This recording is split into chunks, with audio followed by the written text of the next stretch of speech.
Elvis comes in and he's playing with a orchestra at the Last Frontier across the street from Liberace, but he bombs. And by the third day, they're about done with him. He's not the Elvis we know later. His style is very much rockabilly and gospel. He doesn't have the dancing style yet that gets him in trouble on TV later.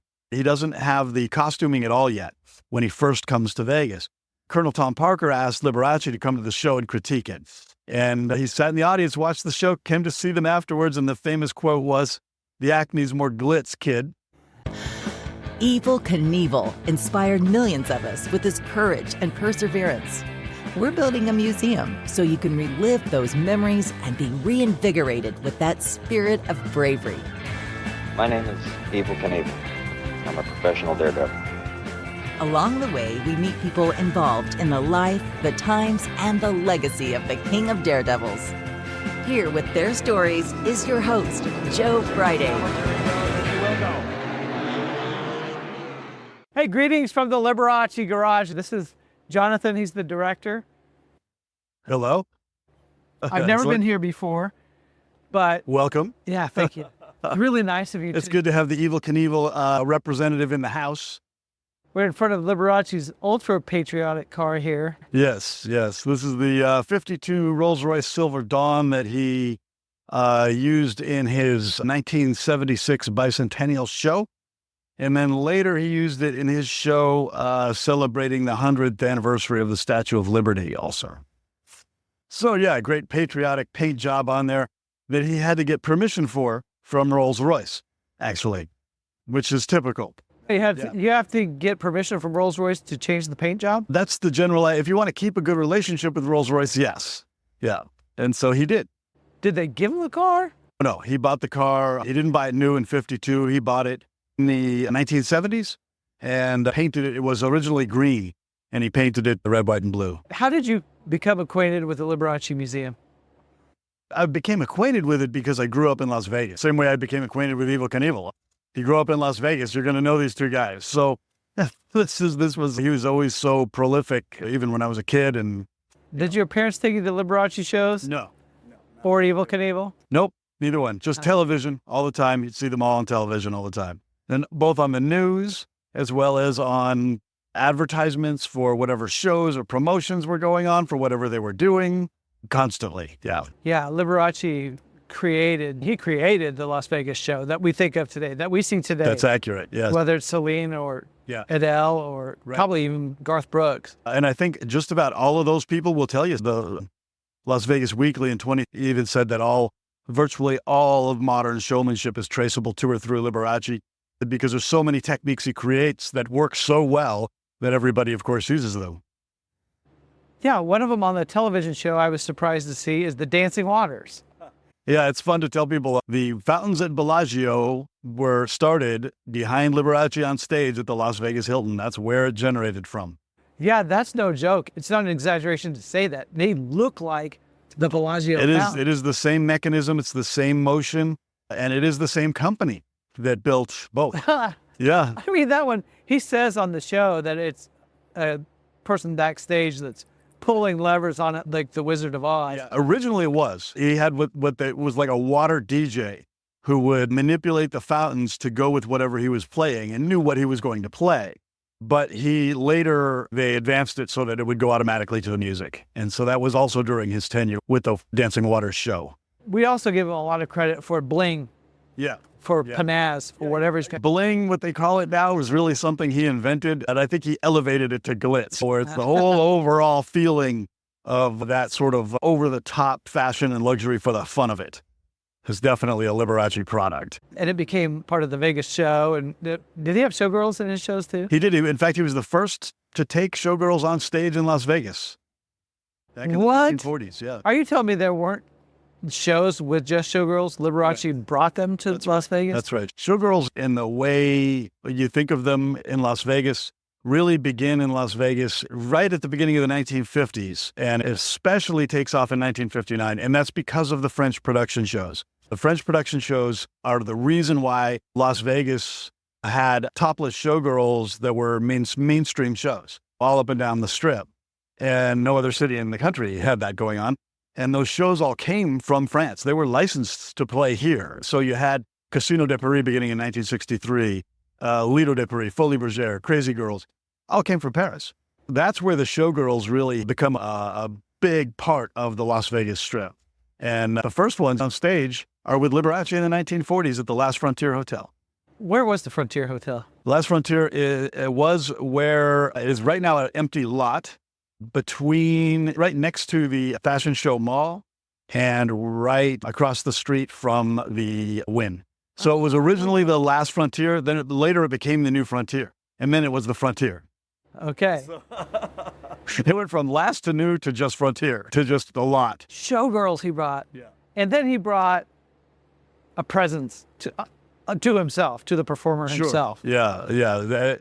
That relationship with the audience that was so key to Las Vegas' success in that era. The showroom where the performer is interacting with the audience, has a relationship with the audience, talks to the audience, and the audience feels like they know him. It has them coming back many times to see the same show, which they don't do so much in today's era, where the show is much more removed from the audience. That was a key to that success in that era. The Frontier must have had a showroom there. At some point, he moves to the International Theater. He moves from the Last Frontier. He moves across the street in 1955 in April of 55, he cuts the opening ribbon at the Riviera across the street. So the Riviera, or down the street really, becomes the location of the first ever residency show. And that's Liberace in the Clover Room Theater there in 1955. And is a huge success. He's the highest paid entertainer in the world at that point at $50,000 a week. And it's only a 750-seat theater. So that's quite the accomplishment. $50,000 a week? $50,000 a week in a 750-seat theater. He goes from there later to several other places he plays, but in 1972, he signed at what had been the International and had just changed names to the Las Vegas Hilton. And Baron Hilton had taken it over, and he was signed to be the residency there in the off months from Elvis in the same showroom. So he and Elvis played the same showroom from 1972 to 1977. Most people don't realize that. You can really understand how the relationship with the audience works when you understand that it's only 750 seats. Yes, exactly. Huh. And you realize also they're obviously overpaying him. I'm sure, I don't have the earnings what the theater was, but I'm sure it wasn't $50,000 a week that they were netting. That what they were doing was having Liberace on that marquee to fill the hotel, which filled the casino, which filled the pockets. And that model still exists. He wasn't like a grab everything you can guy at the time. I understand it's 50,000. Always a very generous personality, always supporting the community. He was a real Las Vegan. He really supported the arts here back before that was a cool thing to do. He's talking about it back 75. He's talking about it on camera on a TV special celebrating the birthday of Las Vegas. He's talking about the different ballet companies we have and so forth. And he's touting the arts in Las Vegas back when nobody was touting the arts in Las Vegas. And established a scholarship for what, young artists? Many. To this day, there are endowment funds at over a dozen universities that were lodged there by the Liberace Foundation. And they still give away Liberace scholarships every year. They're not huge, but they're scholarships meant to help people in the performing and creative arts. And so there are many of those around the country still today. He was generous with his advice to up-and-coming stars? Yeah, very much. I think he had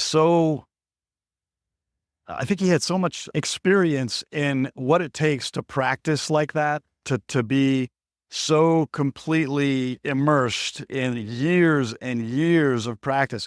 I don't think he ever worried about anybody being able to copy his act, so he didn't really have any trade secrets.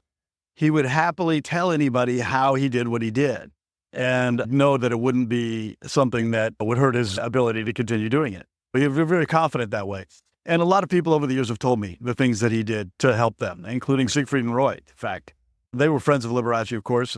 Siegfried used to tell me that when they came to Las Vegas, he was astounded to find that Liberace spoke to them as equals in 1970. He felt so empowered by this. Liberace was absolutely the godfather of their brand of showmanship. And so they were always very just surprised at how gracious he was to them. Siegfried told me that Liberace taught them how to read a Las Vegas audience. He told me that he taught them how Vegas is different than every other audience because here the audience is on tour and you've got to be stationary and put on the show of your life. All those sort of nuances were part of that. And They were great friends of Liberace and very big admirers of his because of that. Now that you mention it, now I can see Liberace and Ziegfeld and Roy, Yeah, absolutely. who came to Las Vegas off a cruise ship. Or Yeah, they started on a cruise ship, I understand, and also eventually landed in Monaco. So their first big cat show was in Monte Carlo. And they had a cheetah named Johnny the Cheetah.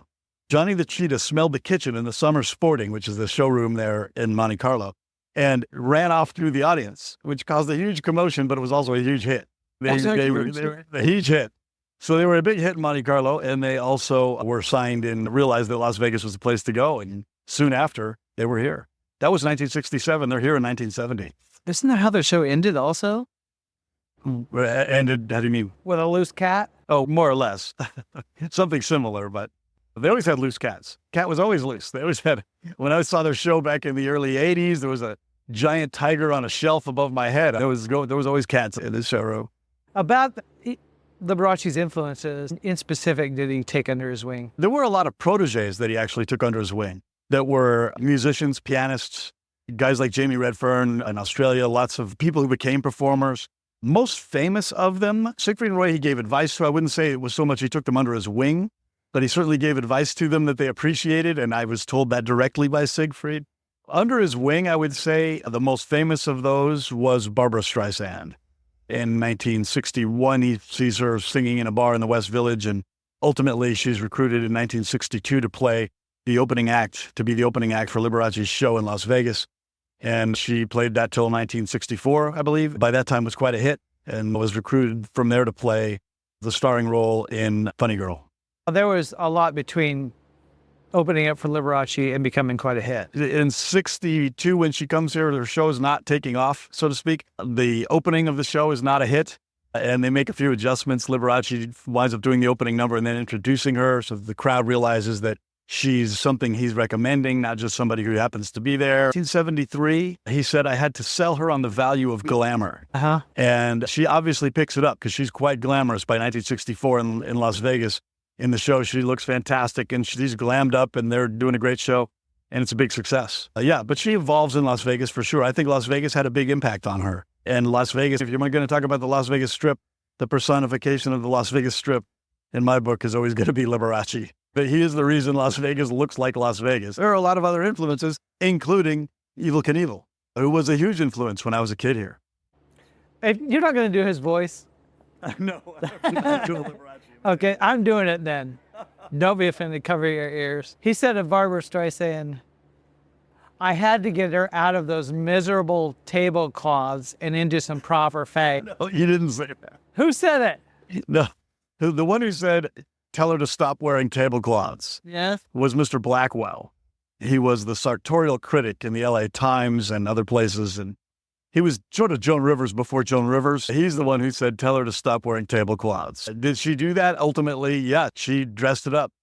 I don't think she was fazed by what he said, by the way. She was as strong personality as she is now, and I don't think she was fazed by that at all. When she was first signed in Las Vegas, the critics panned her, and he was one of the critics who, Mr. Blackwell was a sartorial critic, so he's of course, talking about how she's dressed. Others also panned her, basically because she wasn't fitting the Las Vegas sort of show. She wasn't glamorous. She wasn't dressed up and whatnot. But her talent was undeniable. And even though people weren't applauding, and even though the newspapers were haranguing her, and even though the Riviera Hotel was telling Liberace in no uncertain terms to get rid of her, what he told them, this is a quote, he said, she will be one of the great stars of our time. The woman is a mix of Fanny Brice, Carol Burnett, and Judy Garland. Fanny Brice. Yeah, she actually leaves to star as Fanny Brice in Funny Girl. Yeah. There you go. Full circle. Yeah, absolutely. So he nailed it, and everybody else was wrong.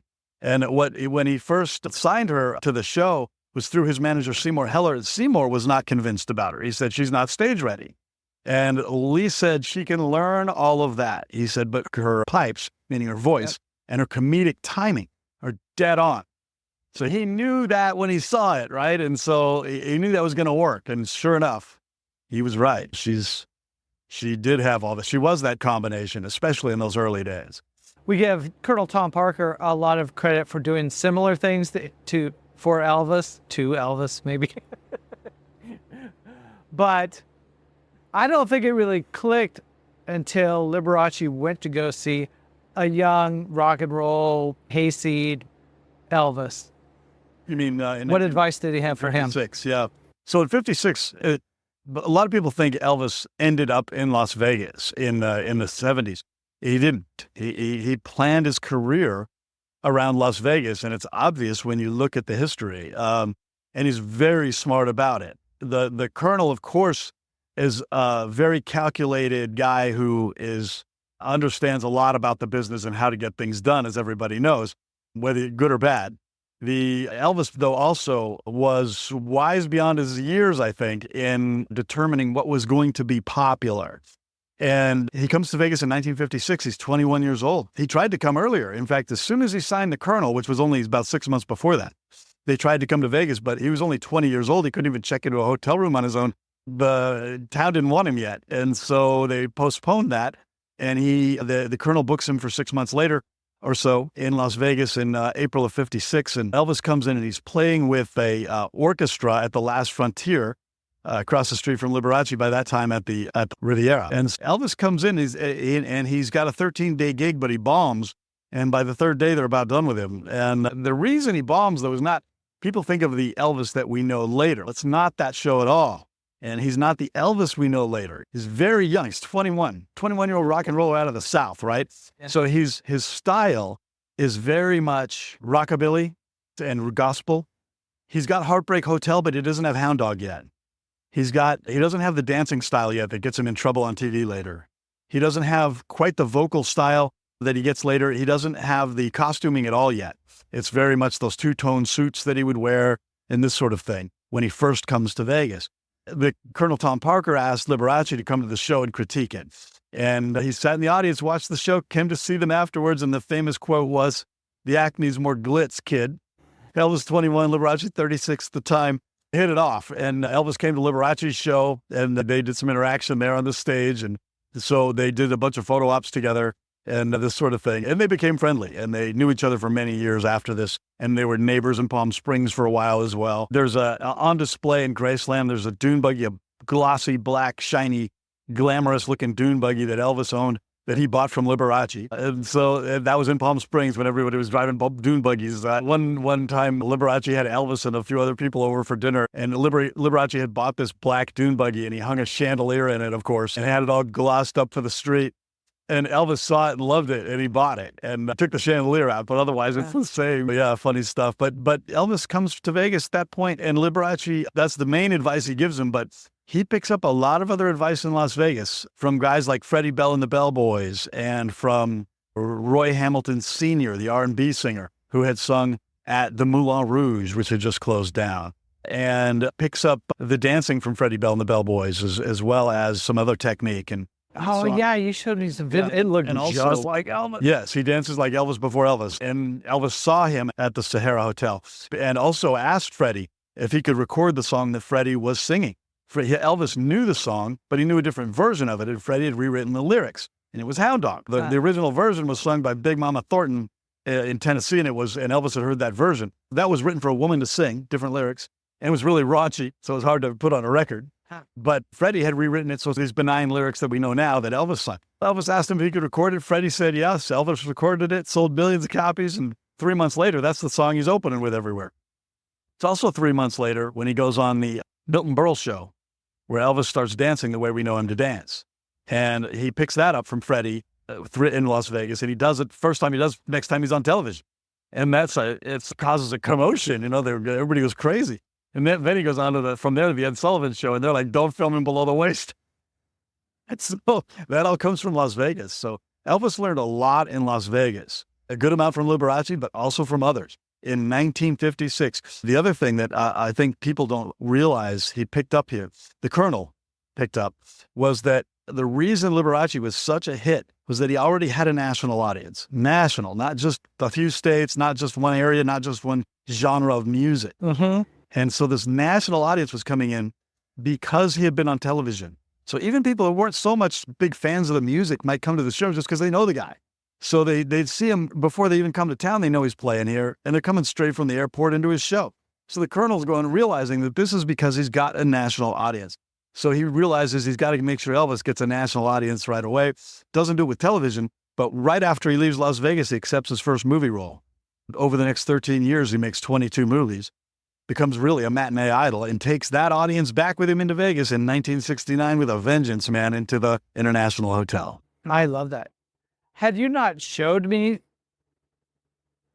the Liberace outfits, which I'd seen on television, I've read stories about that. I wasn't old enough to remember.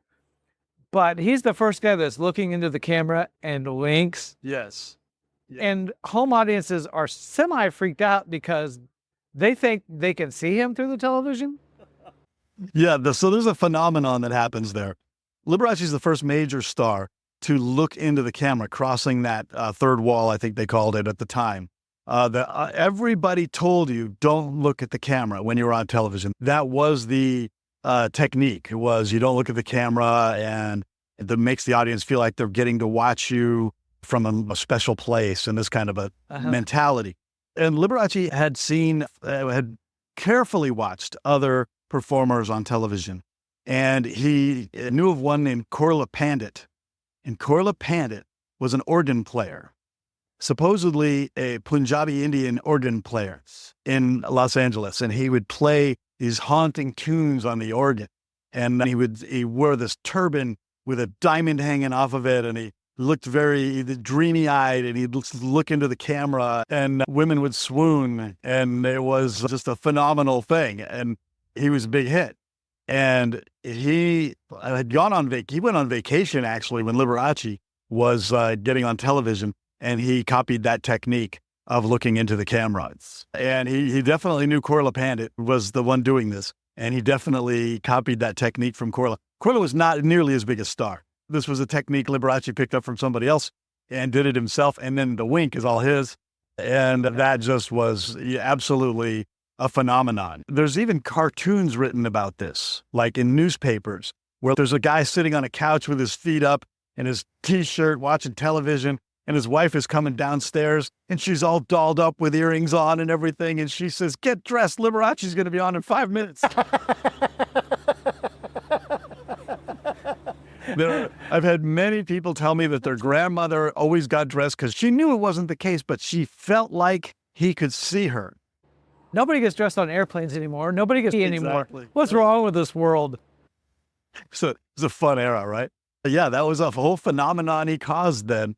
And that had a lot to do with his ability to take that audience with him for many more years. He's only on TV in 52 and 53, but he's the most syndicated in the country at 220 stations.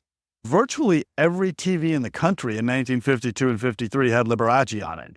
Everybody knew this guy. Where would I know? I saw him on television when I was a child. Two places, especially if it's a show. First of all, reruns of that show, which were continue to rerun forever and still are available out. And then secondly, he does another. I'm sure it was in color, though.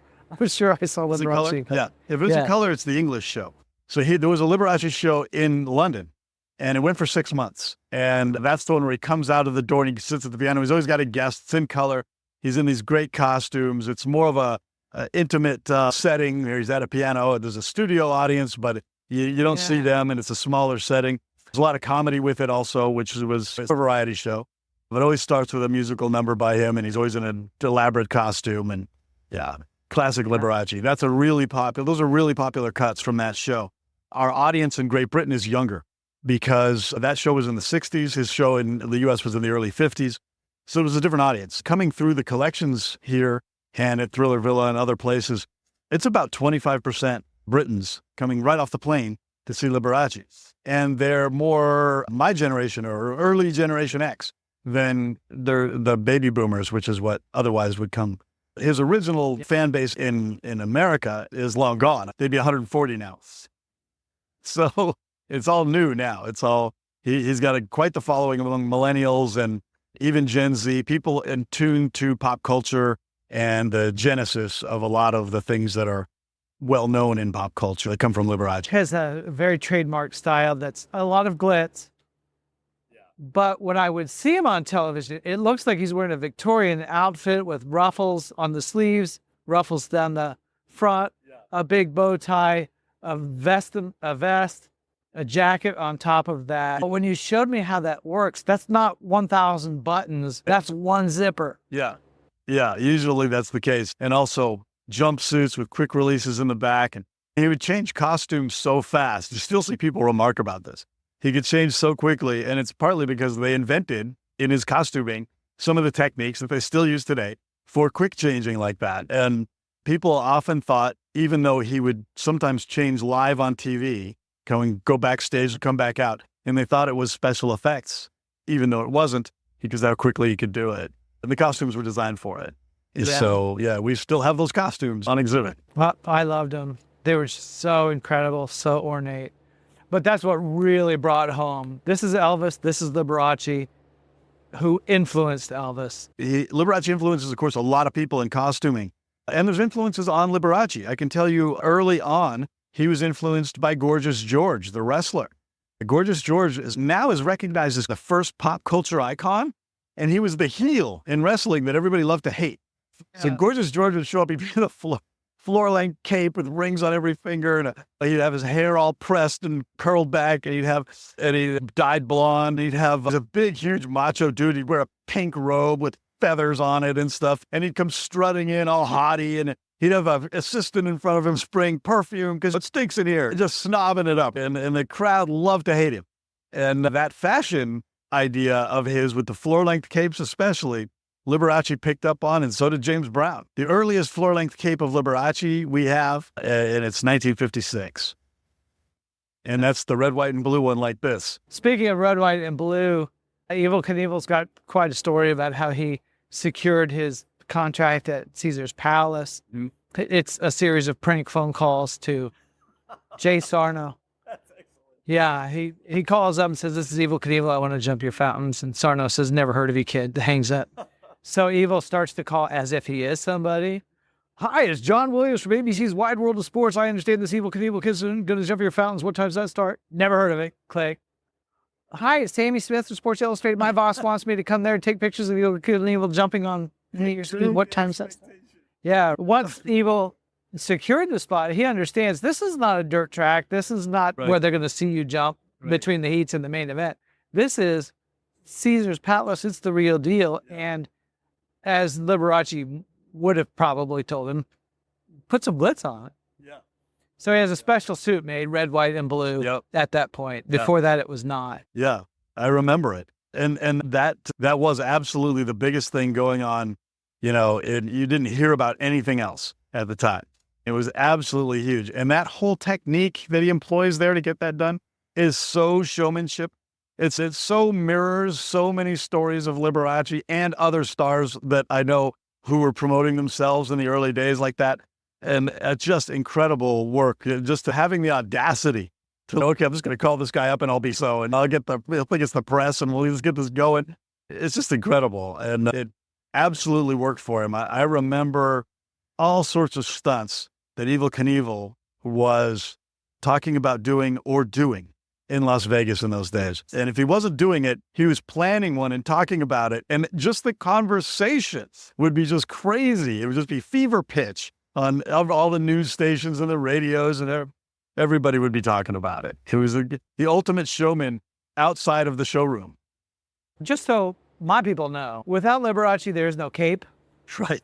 Jewelry, furs. Liberace didn't invent furs, but he to another level, yeah. Yeah, he did. Was this the same furrier they used, you think? I don't know. It's a good question. We should check. Anna Natisse is Liberace's furrier. Ray Lenoble was married to Anna Natisse. Ray Lenoble was a furrier from way back, and when Anna Natisse moved to Las Vegas in 1974, I want to say, might have been as early as 72, she marries Ray Lenoble, and she was a fashion designer.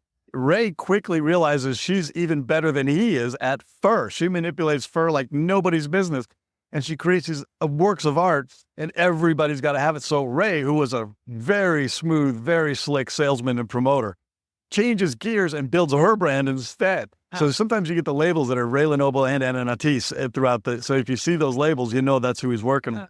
Wouldn't surprise me at all. That first studio was the Dunes Hotel and the Riviera. They had 2 locations in those days. She got Don King as a client. That's why all the fighters were wearing furs. And in the fur era in Vegas, if you had fur, it had to be Natisse. That was the thing. There's And even the movie Casino, Yes. the furs in that are made by Natisse. They're worn by Sharon Stone. Sharon Stone's playing a real person. The real person was Jerry Rosenthal. Her furs were made by Natisse. So it goes way back in Vegas. Yeah, Anna Natisse was absolutely a one of a kind. And Is she still around? no, she passed away 2 years ago. She was a very dear friend of mine. She was phenomenal. Huh. The most intuitive person I ever met. You'd be in a room full of people with Anna Natisse. She'd not only see them all, she'd see right through them all. She was incredible. Huh. They shared a jeweler, Mordecai. Yeah, sure. Mordecai did a lot of work on Liberace's jewels, for sure. In fact, he's one of the latest ones. Mordecai cleaned the jewels for me in order to have them go on exhibit at the Paris Museum of Modern Art. So that's a good claim to fame right there. Liberace's jewels, there are no less than a dozen jewelers who claim to have made his most prolific jewels. None of them are signed, which is astounding. Well, was it Mordecai or not? We don't think Mordecai made the primary ones. We know he made some of the lesser known pieces that weren't so much the stage pieces. We know he made those. He's also got, for instance, a black piano ring I know he made. There's a black piano ring that's amazing that I know Mordecai made. It's confusing also because there are, over the years, for example, there's several different candelabra rings that Liberace wore. So when you say candelabra ring, it's not like one ring. It could be more than one that we're talking about. So I'm not saying anybody's lying. I'm just saying that it's more nebulous than it seems when you're trying to figure out who made these things. We've had them put under electron microscopes to try and find signatures. And we're talking about rings that have 1,500 hours to make, and nobody signed them. There's one that very much looks like it was made by the designers who made the brooches and a few of the rings for Queen Elizabeth in London. Liberace said that ring was made by her jewelers. It's possible. We don't know. It's not signed. It looks like their design. It's their style, but don't know. It's hard to wrap your head around them until you see them in person because the size is... I didn't. Are they still in Paris? No, they're here. We have them in a safety deposit, but we show them from time to time. It just has to be the right situation, insurance-wise and everything else to do it. But we do exhibits of them.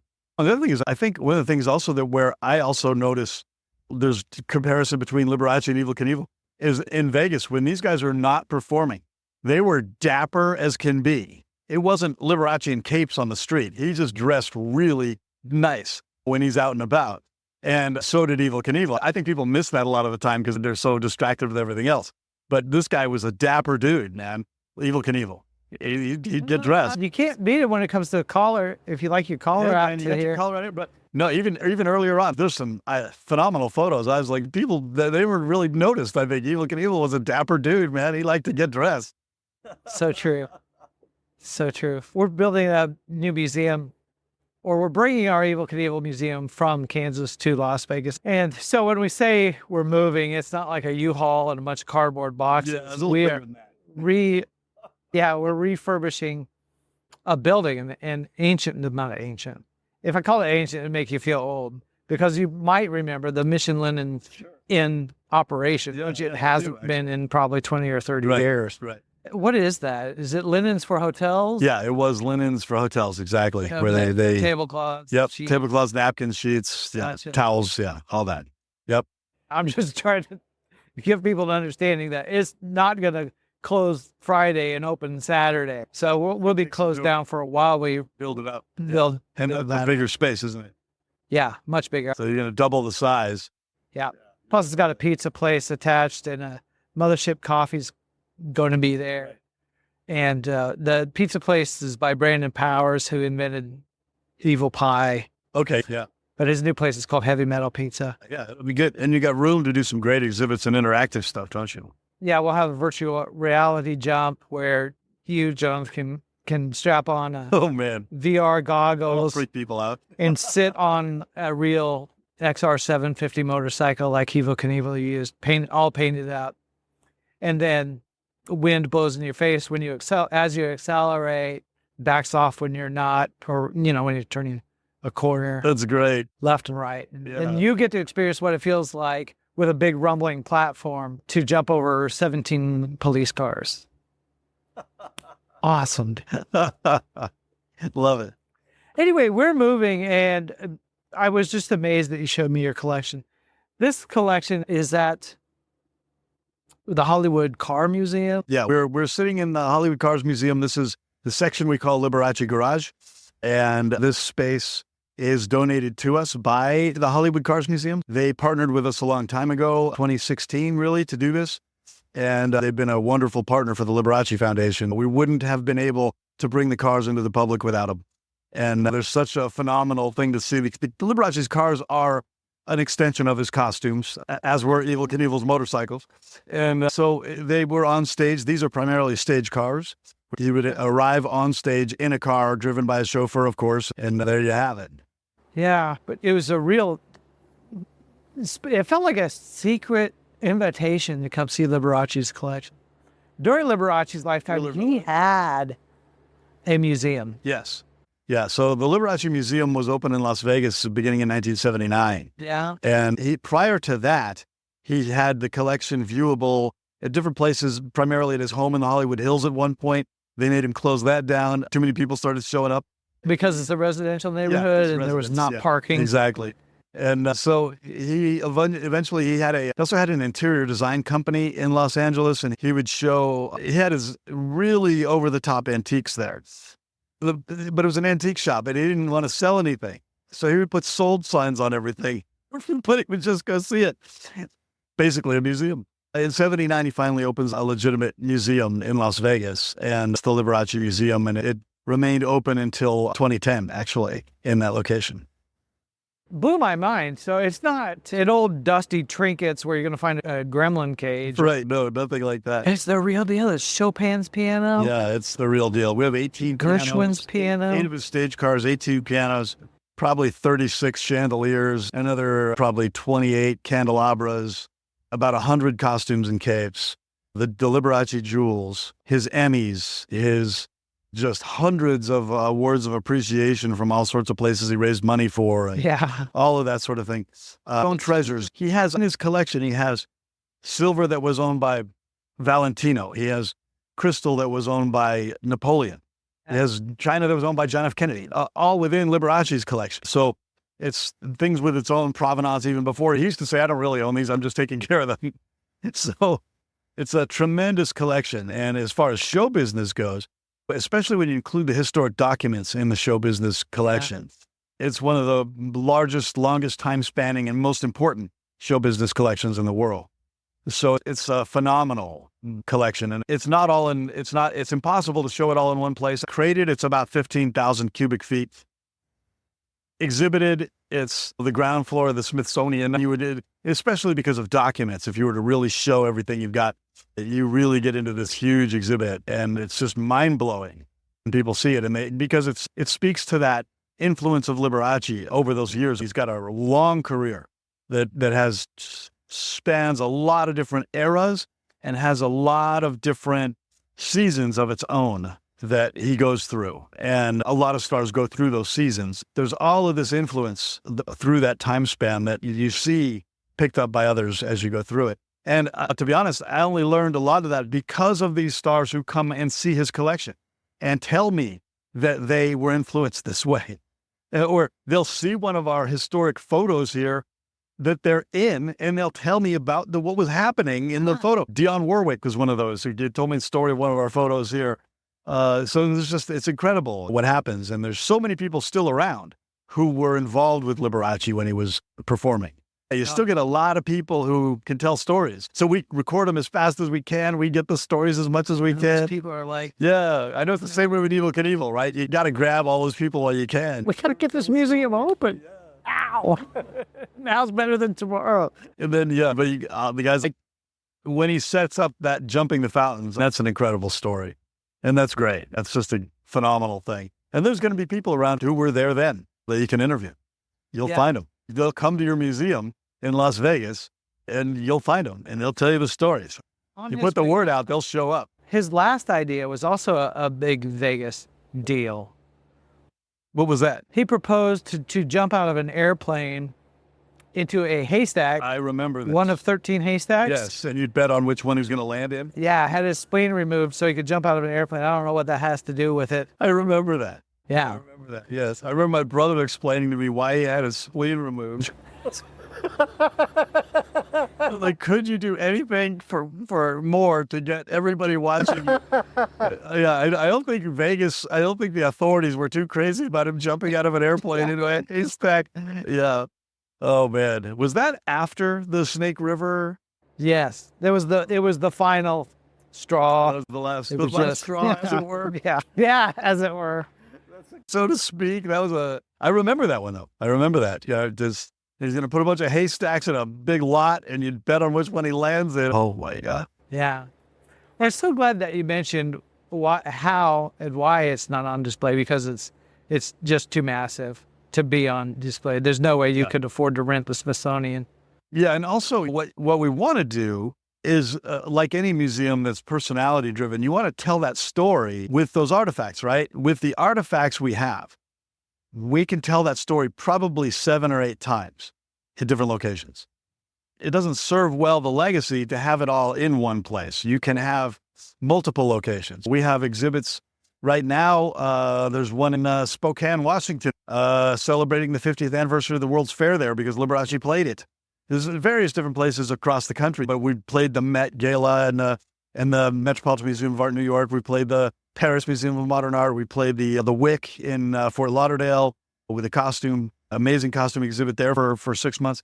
So different things like that, and it gets it out more, and more people see. And also different price points. We have a free exhibit at Resorts World right now in the lobby of the Conrad Hotel. It's not a big exhibit, but it's one of Liberace's pianos, candelabra, some art, and it's free. It's in the lobby. So we like to be able to get it out there where people can see it for nothing, as well as the really substantial exhibits where you're paying a ticket to go see, like this one. Do you feel like you're competing with yourself when you let somebody see that for free at a casino? No, it's a teaser. It'll, if anything, if they understand it, comprehend it, if they want to see more, they're going to find the rest and pay to see it. Yeah, we do get. How's the casino feel about that? They asked for it. It's been there since it opened, so it's 3 years now that it's been there, and 4 years now since it's been there. No, we're happy to keep it there. Right now, it's just the Resorts World inside the lobby of the Conrad Hotel there. Right now, also, we've had for the past 3 years, the offices of the Clark County Commission in Ross Miller's office, Commissioner Ross Miller's office. He created a retro Las Vegas hotel room style designed conference room out of his office. And so you go in there and suddenly you're back in the 50s in Vegas. And it's completely Liberace'd out. It's got a Liberace costume. We've got a whole exhibit in there. Big painting of Liberace in there. It's all from the Liberace Museum collection. And so that's a major exhibit. That's public space. Anybody can go in there. You just got to tell them you're coming and set an appointment to go see it. But they'll have you in to check it out. It's a great exhibit that Ross Miller did. And Ross's term ends I think in November. So soon he'll be gone, and we're going to pick up that and take it back to Thriller Villa and here, and we'll see where it goes next. But that's our 2 main ones in Las Vegas that are free right now. And other than that, it's Thriller Villa, where our main tour is, which is the former home of Michael Jackson, which we also run. And that property houses the major Liberace Museum collection in storage there, in secure storage. And then also here at Liberace Garage, of course, where we have the cars, big artifacts. I'm so glad Thriller Villa is open to the public here. Because I wasn't sure if I'm looking at the archives or if this is someplace somebody could get tickets to, because it is insane. Yeah, you can get in. It's not open to the public, but you can book it and we'll take you through on a tour. And yes, it is possible to do. Just go to everything we have to offer is at liberacemuseum.com. So it's easy to go there and book it. My daughter spent the summer in Las Vegas as an intern at a variety show, which was a great experience. She spent 90 days here. This is a 3-month internship. Not a day under 100 degrees. She was here for the hottest part of the year, right? Yeah.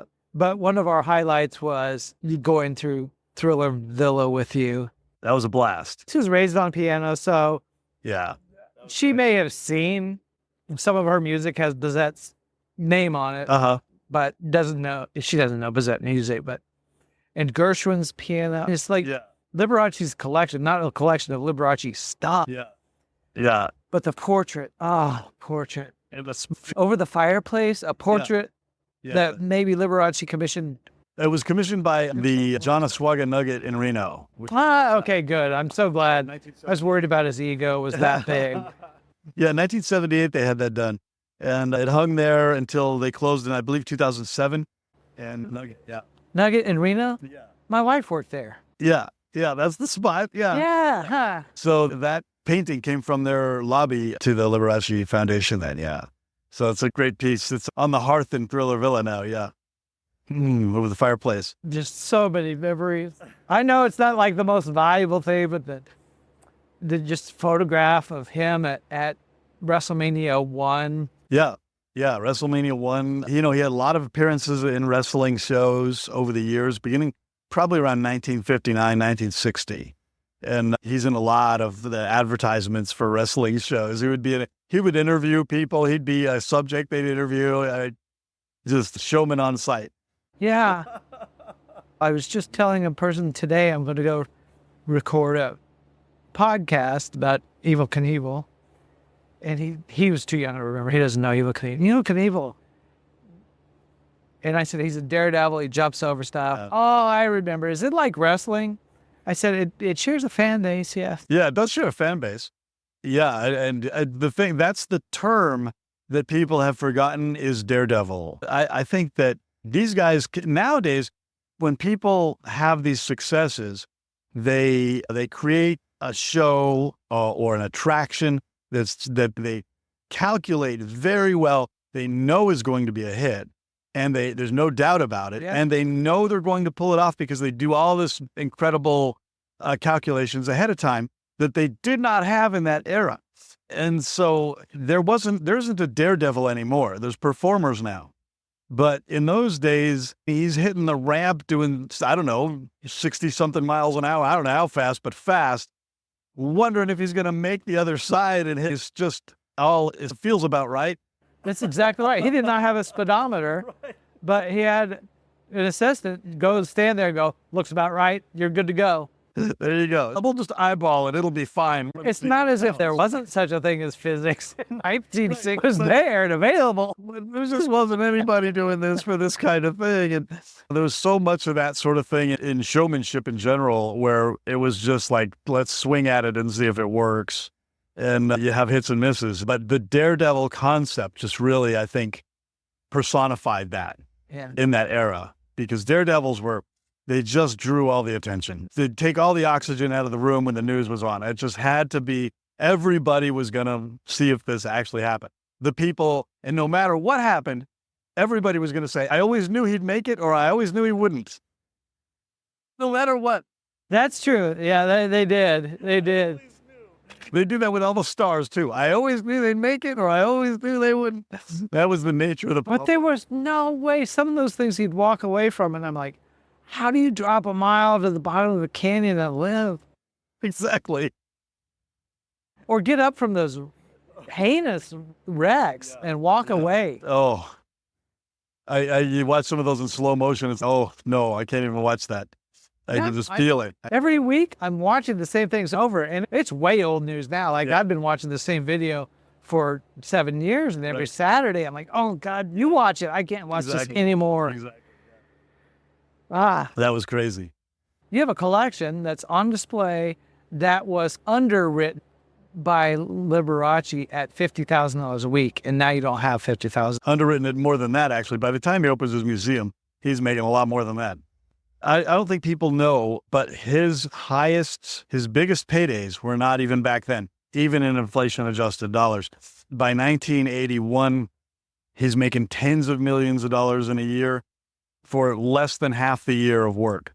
He's given everything away as he earns it, and he spends. He loves to spend, but it's usually on the show that he's investing in. Yeah.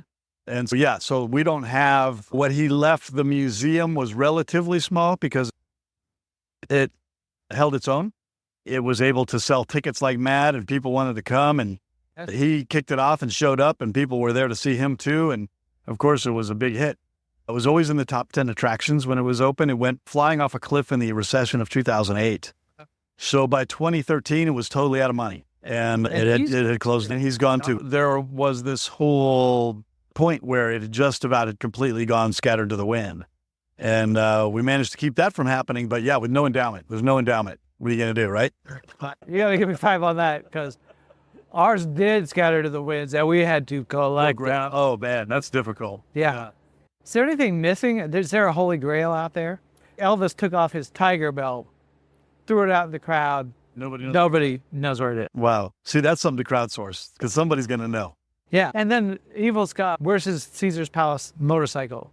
Got the helmet, got the suit, but the motorcycle just... Good question. Yeah.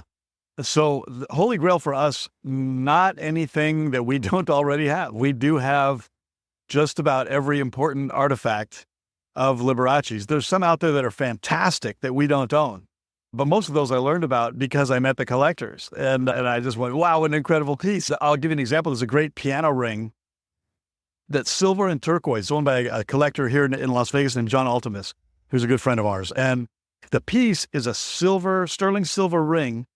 And it's a piano ring, like his other piano rings, but the piano is sterling silver and turquoise, which is very Nevada. So in Nevada, it's Navajo. So he had this thing made at some point, or somebody gave it to him. I don't know. A lot of these are gifts, so you never know. And it belonged to Terry Clarkson at one time, which was one of the valets of Liberace on stage.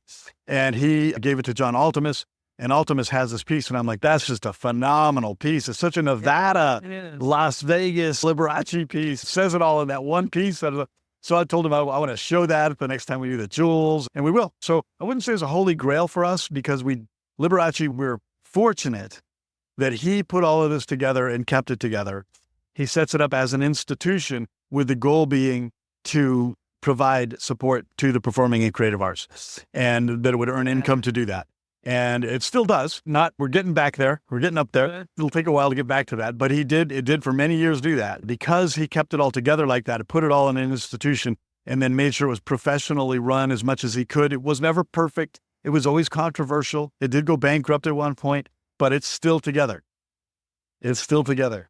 So that has allowed us to maintain these major artifacts and hang on to them so that we're able to do it. So the major costumes, the major jewels, the major cars are all still in the collection. That has to be a major commitment by you personally. Yeah. It's definitely a labor of love. It's definitely of making sure we want to make sure that this legacy lives on. And also that it can, we believe it can recuperate to a point where it's self-sustaining. It's getting there.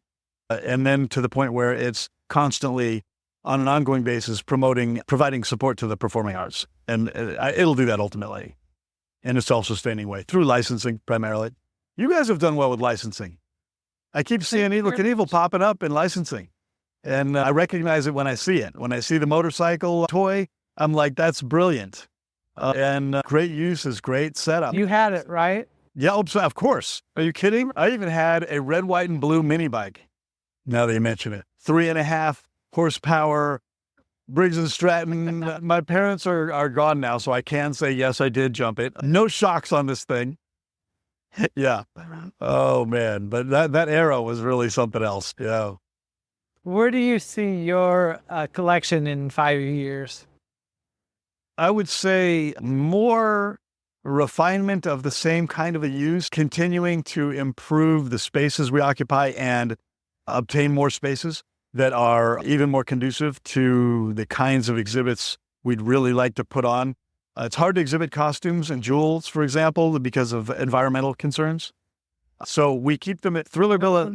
The reason Thriller Villa is great for the costumes is that it is, of course, completely, the air conditioning is critical, but also the way we have them there, even the exhibited ones are in a almost completely dust-free environment. It makes it so that the care is much easier. These casinos, let me tell you, everybody says, oh, don't you want these things in a casino? Yeah. These casinos look immaculate. Yeah. And anything you got in there has a coat of dust on it an inch thick in 3 days. It's not nearly as clean as it looks. I might be exaggerating slightly, but only slightly. It was like cigarettes. I tell you when they don't, it's the dust. Yeah. In the casinos, there's dust like you wouldn't believe. They're constantly dusting for a good reason. Yeah. Thriller Villa doesn't hurt that it's an underground nuclear bunker. Yeah, exactly. That bomb shelter. People are going, what happens if they get past the alarms and actually manage to get down here? And good luck finding your way out and then not getting shot when you do. So I don't have a lot of tolerance for thieves and these people that will wreck everything you work you used to create. As a museum guy yourself and a Las Vegas person, you've read the news since I've seen you that the Neon Museum is moving across the street from our museum. Indeed. Yes. How excited are you? Oh, it's going to be phenomenal.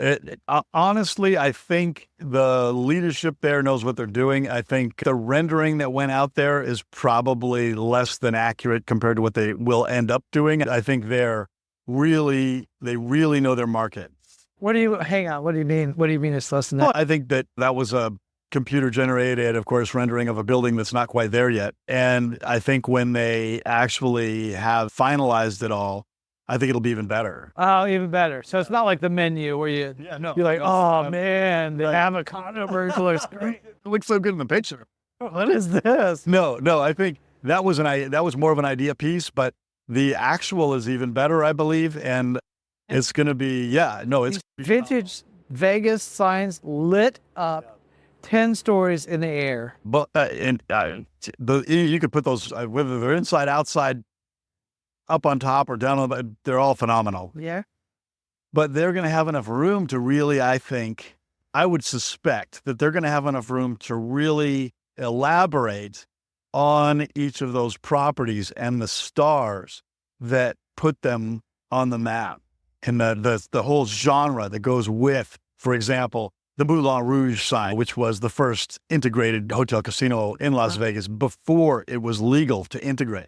So which is the real reason it shut down. There's a whole lot of stories about the mob shutting it down. None of that's true. But a whole other story, I tell you another time.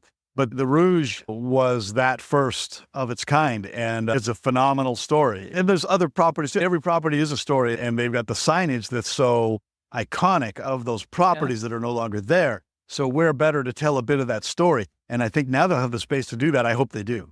But whatever they do, I think it's going to be amazing. And I think that, I'll tell you right now, if they want to put any Liberace in there, we're all over it. I'll be happy to. We license them now. They've got Liberace first of all, they got a Liberace sign, a vintage Liberace sign that was the first one they ever lit up. That was donated by us, but it was a wreck of a sign. And that was from the museum, the original museum. And they lit it up when they got a donor to do it. And then there's several signs that were part of the Liberace Museum, where the neon was broken on those signs. And they have those in their show called Brilliant in the North Lot. And they have it set up where they light up all those really old signs using projection, and they do it to music. And they light up our signs in there, and they play Liberace playing Strangers in the Night. And they project him onto his piano sign, playing the piano sign. So it's really good. And so we licensed that for years now with them anyway. And I would love to do more with them. So yeah, I hope they want to do some Liberace. We'd be happy to do it. And again, I don't think that takes away from our exhibits. That just makes people want more of it. My opinion is, you know what? Everywhere they go in Las Vegas, they ought to see Liberace. This guy is the reason it looks like it does. And I don't think you can go wrong having some Evel Knievel in some major locations like that.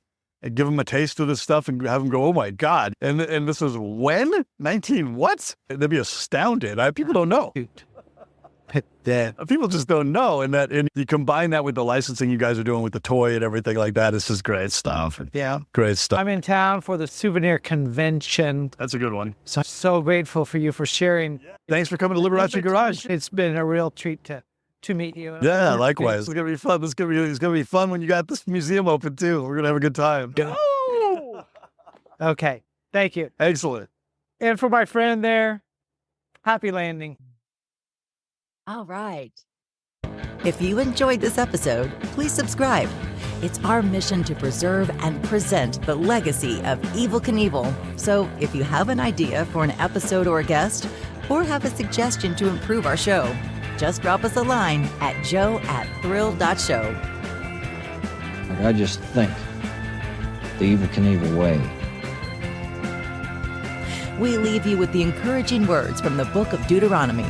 Be strong and courageous. Do not be afraid or terrified, for the Lord your God goes with you.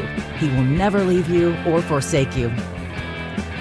Until next time, happy landings.